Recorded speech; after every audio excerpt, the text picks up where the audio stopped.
Start with the two definitions. CPI, or Consumer Price Index, is an index of prices used to compare the cost of a market basket bought by a typical consumer from one period of time to another.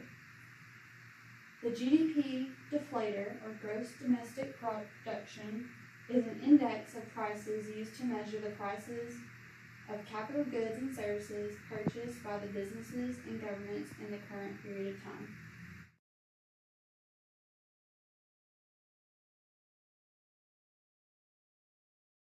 Discuss the differences between CPI and GDP deflators. The first difference is what is calculated in the market basket.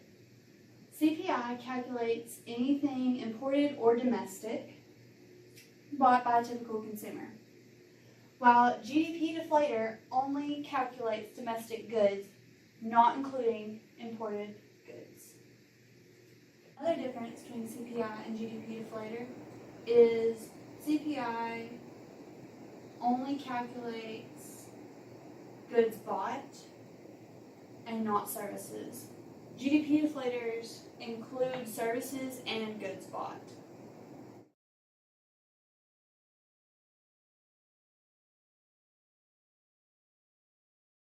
Let's continue talking about CPI. Now, the Bureau of Labor Statistics, or the BLS, calculates CPI each year.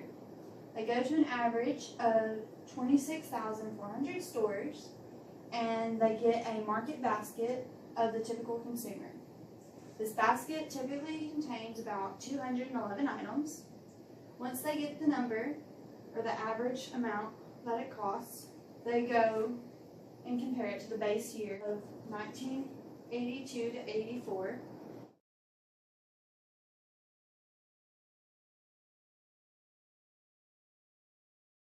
The GDP deflators is a bigger market basket than the CPI. The market basket includes consumer goods and capital goods and services bought by businesses and governments. It also holds large and expensive items, unlike the CPI. The CPI is compared off the base year, but the GDP deflator is compared off the previous year. The difference is then converted to a percent and put into the index.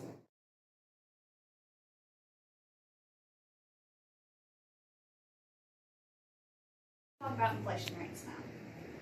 So inflation rates are how we calculate the change of each year's PI by percent. The inflation rate has an equation, which is this year's PI minus last year's PI divided by last year's PI times 100. I'm going to work an equation for you so you can understand how this works. Let's say this year's PI is 210 and last year's PI was 200. We would divide that by last year's PI again and multiply that by 100.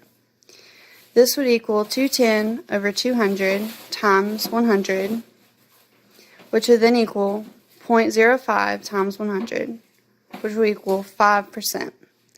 That would mean that this year's PI is 5% more than last year's PI.